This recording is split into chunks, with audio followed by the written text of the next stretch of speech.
Apostle Paul, Saul, who was saved and started to call himself by the name of Paul, wrote to all the Roman Christians, and he told them how the whole world was condemned. And a long time ago we learned about condemnation. And then he told how some people could be justified, and so some of the condemned people could be justified by turning from their sin and believing on Jesus through faith. Then he told the Romans how that those that are justified are also sanctified. Remember the verse we had, I think, was it the last one or the one before? But ye are washed, but ye are sanctified, but ye are justified in the name of the Lord Jesus by the Spirit of our God. Then he told about how God had a special relationship with Israel, with the Jewish people. And he still has a special relationship with those people. But right now, the Jewish people have rejected God. They rejected Jesus. But all of them and all of us, whosoever shall call upon the name of the Lord shall be saved. And then Paul, I don't know, we just imagine Paul was saying, so I told them all those things. I need to tell them some things to do. Those were some things to understand and believe. But I need to tell them some things to do. And so, last week we learned about how they were supposed to give themselves like a living sacrifice. Most sacrifices that they were thinking of were dead. They were killed and put on an altar. But not a living sacrifice, right? A living sacrifice couldn't do what it wanted. It would have to do who it was offered to. It would do what God wanted. So every Christian, Paul said, I beseech you, and we might have learned, I know we learned this verse before, I beseech you, therefore, brethren, by the mercies of God, that ye present your bodies a living sacrifice, holy, acceptable unto God, which is your reasonable service. So we learned last week that all Christians, everybody that's believed on Jesus, should think of themselves as part of God's family. Now you have your family here on earth, but you're part of God's family. And you live in America, so you have to obey the laws of America. But you're even more important than that. A part of God is now the real king. Jesus is the king. And so sometimes Christians think, well, if Jesus is king, then I just have to obey him. And I don't have to worry about obeying the policeman or the governor or the sheriff or anything like that. Because all I have to do, God's more important, so all I have to do is obey God. And now, sometimes we don't think that way now, but the reason we don't think that way now is because Paul told the Romans how to think about obeying the government or not. And that is in Romans chapter 13, and that's what we're going to learn today. Paul told us that besides being a living sacrifice, we should also be obedient Christians. We should be sacrificial Christians. That's what we learned last week. And this week, we learned that we should be obedient Christians. And the first thing I wanted to tell you about is a time when Jesus was an example of that. So remember when Jesus was on the earth, he had some men that went around with him. Do you remember what we call them? The 12 men that went around with Jesus? The 12 men that followed around with Jesus? Do you remember any of their names? Ivanhoe, do you remember one of their names? John. Okay, does anyone else remember names? Now John was one of them. Anybody remember any other names? Amos, just one? Bartholomew. Yeah, he had to pick a hard one. Bartholomew and John. Rachel, do you remember one? James, John, Bartholomew. Do you remember any others? What these men were called? Do you remember another one? I don't know. Peter. That's right. Peter, James, John, Matthew, Thomas, Bartholomew. There was a Judas and another Judas. Lots of them. And they were Jesus' disciples. His 12 disciples. His 12 apostles. Well, one day, Jesus was in the house talking with some of his followers, and some people came to Peter, and they said, Peter, does your teacher, does he pay taxes to the temple? Now, what's the temple? The temple is a place where they worship who? God. So we might also say it's God's house, right? Whose house is the temple? God's house. Okay? So they came to Peter and said, does your master, does your teacher, does he pay taxes to the temple? And Peter said, well, of course he does. And a little bit later, Peter went into the house, and Jesus was there, and Jesus said to Peter, hey, Peter, when there's a king, and he has all the different people pay taxes to him, does he tax his own children? Does he make his son and his daughters pay taxes, or everybody else? What do you think Peter said? What do you think kings of the earth do? Do they make their own kids pay taxes? No. So what was God saying?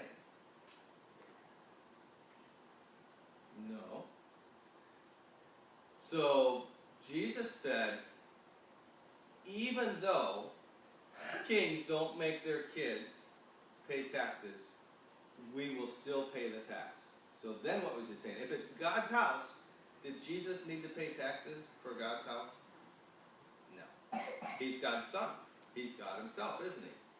So he didn't need to pay taxes, but he gave us an example. And so Peter, he said, Peter, we will just kind of, I don't think he used these words, but like, we'll be a good example, and we're going to pay our taxes, and this is how we're going to do it. You go out to the water, go back out there, and go to the water, and throw a line into the water with a hook, throw a hook in the water, and catch a fish.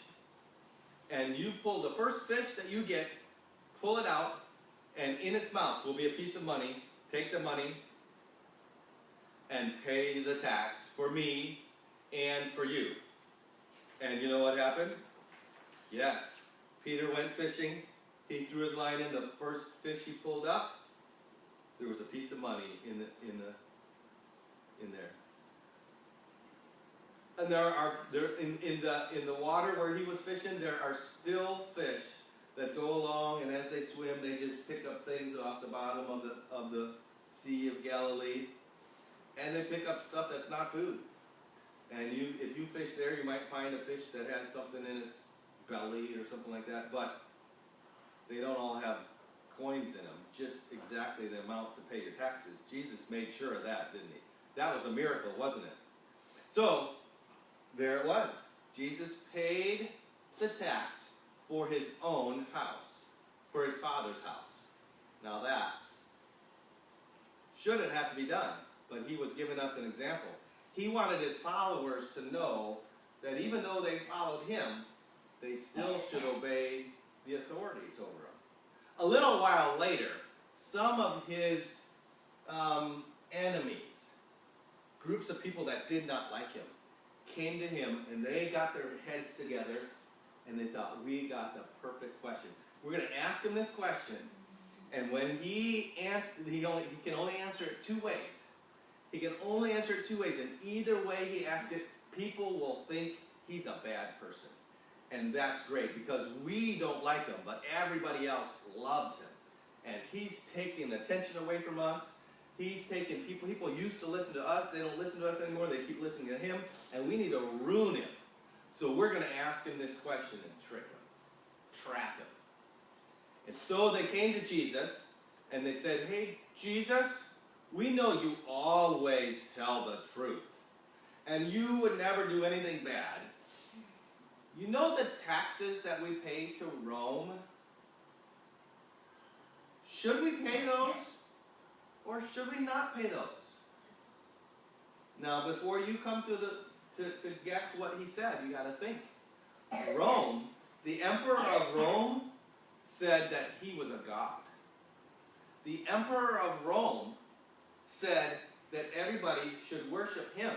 The emperor of Rome put his face on all kinds of things, and all the Romans were idolaters, and they had destroyed the Jewish people.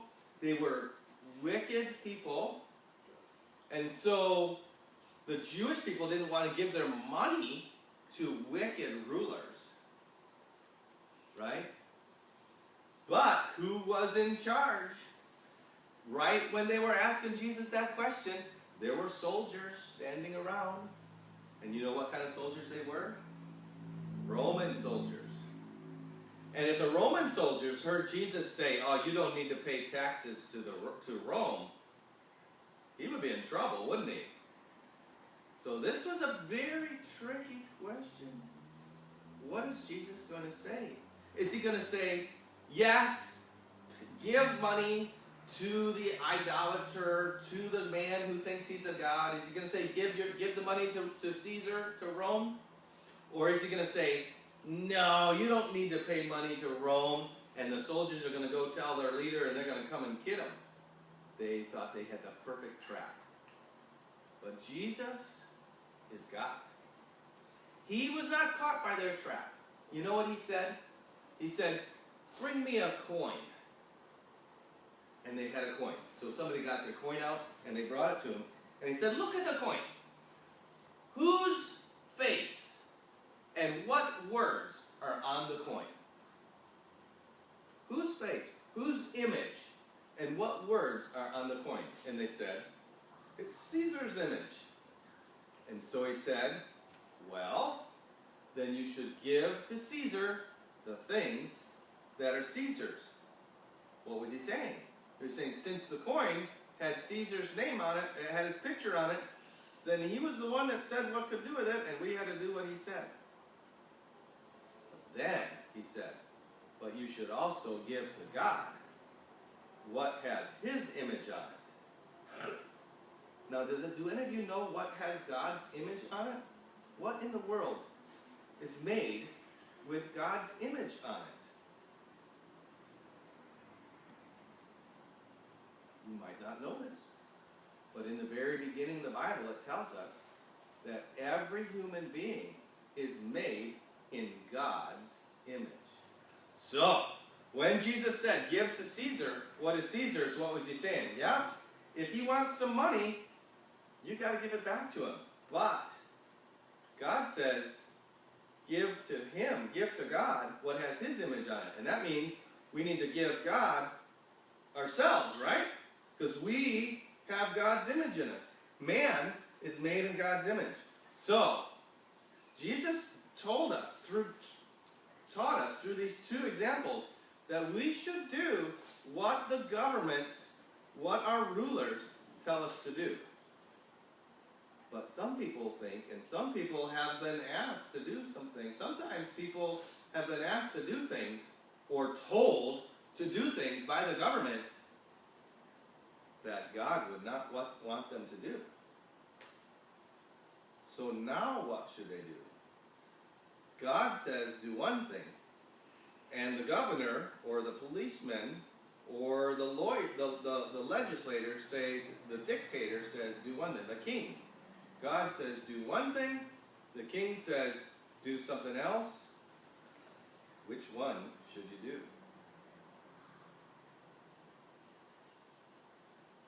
Any ideas? Should you obey the king, because God said obey the king? Or should you obey God? What do you think? The king or God? God. That's good thinking. And the Bible tells us that too. It says obey the king, but if the king says to do something that God says not to do, you can't do that. And there's a perfect example of that in the Old Testament. Do you remember Daniel? We talked about him a little ways back. Daniel, the king wrote a law that said you can't pray. You can't pray. And what did Daniel do? He thought, well, the king says don't pray, but God wants me to pray. I normally pray every morning and every lunchtime and every evening. So what did Daniel do? Did he disobey the king and pray? Or did he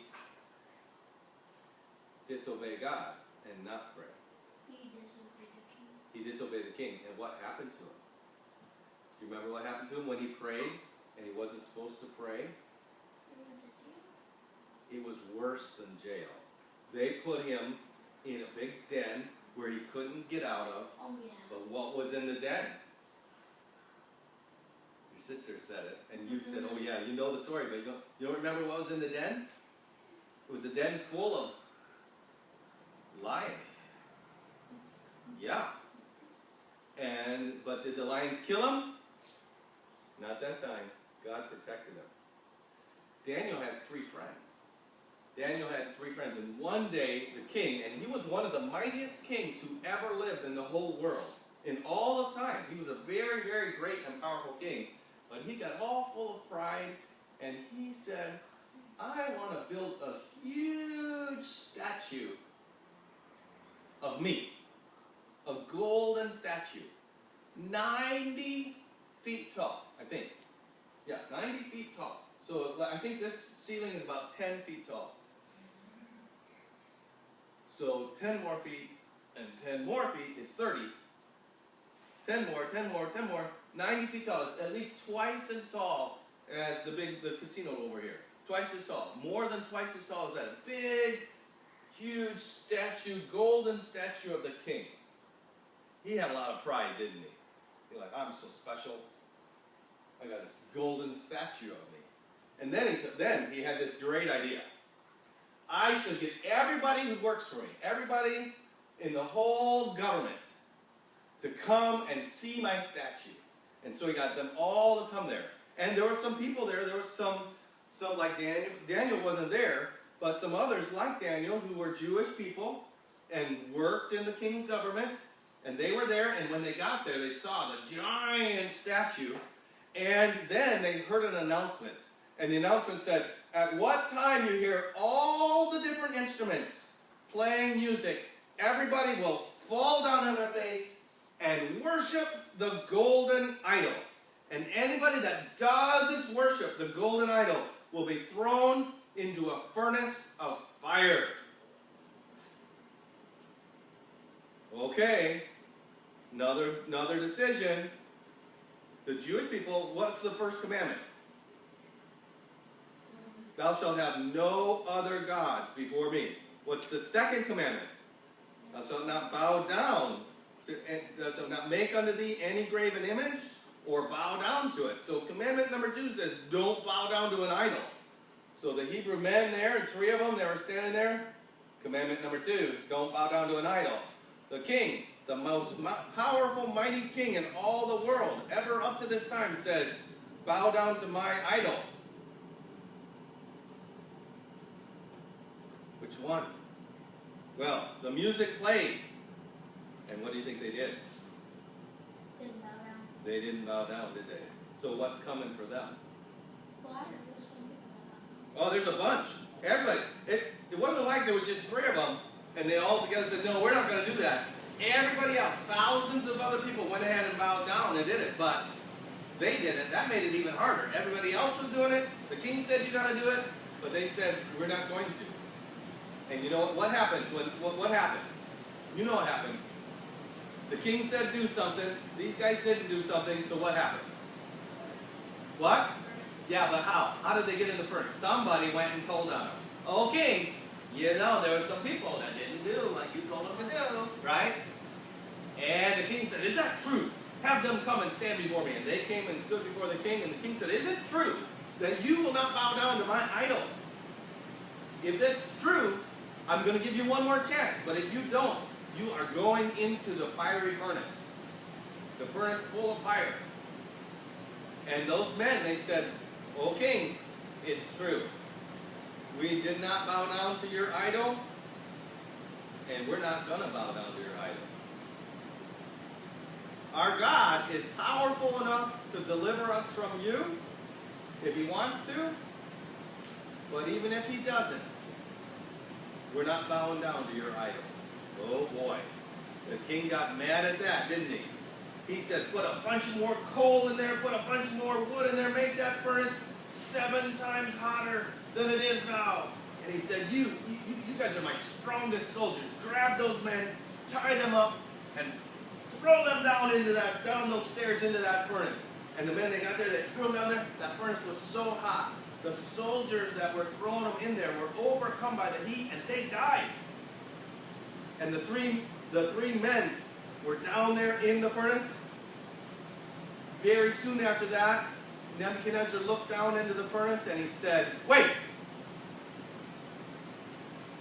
How many men did we throw down in there? I see 4 walking in the fire. And the 4th one looks like the Son of God. How many went down into the furnace? 3. Did they die? No. Paul said the king said they're walking around. And who was with them? Jesus came down there with them, didn't he? They decided they were going to obey God, and God protected them. God doesn't always do that, but here he gave us an example for us to learn. Doesn't matter. If they had died, if those 3 men had died, where would they have gone? Heaven. And would God have been pleased with them? Yes, because they had obeyed him. But God decided that they didn't have to die. He wanted to teach the king a lesson. And so the king yelled out and said, "You 3 men, come out of there!" And they came out. Now, have you ever been around a fire? Like, oh, come on. You've been around a fire. Sitting out there on a summer evening and got the fire going. And then a little bit later, you're not by the fire, and you walk by somebody and you smell the smoke on their clothes, right? Yeah. These 3 men, when they came out of the furnace of fire, their coats were not burnt. The only thing burnt off them was the things that tied them up. Their clothes weren't burnt. Their hair was not singed. There was not even the smell of smoke on them. God had protected them from all of that. And when King Nebuchadnezzar, that was the great king's name, when he saw that, he said, we need to make a new decree that everybody knows who the God of the Hebrews is. Because nobody delivers like the God of the Hebrews. And so these Hebrew men, Daniel, Jesus, all are examples to us of how we ought to obey. How we ought to obey. Now I'm just going to tell you something. Very recently, not that long ago, about 4 years ago, something happened in our country and everybody was very scared about it. It was called a pandemic. Remember the pandemic? Well, after a while, it got to be where it wasn't as bad as what everybody said. But the governors of the states of the United States said, nobody can go to church because it's too dangerous to go to church. They did.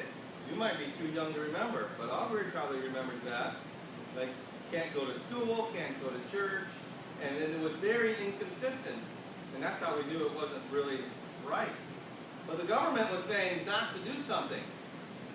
But Christians that believe God, did they keep going to church?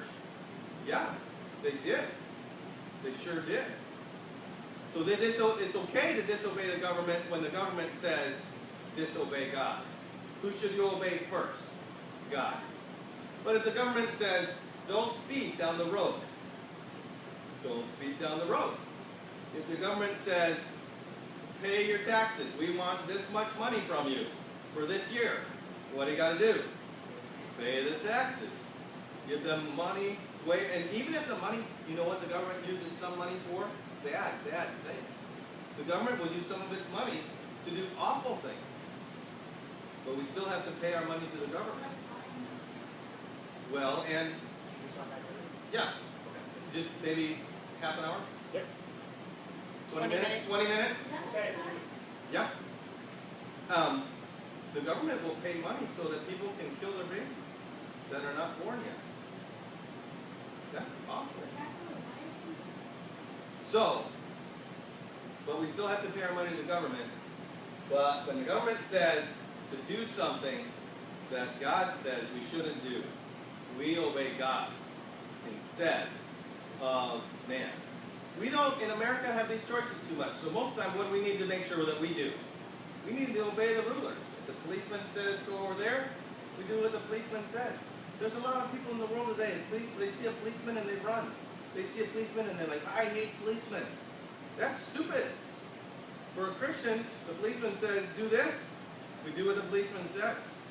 Yeah. And it's much safer that way too, besides being what God wants us to do.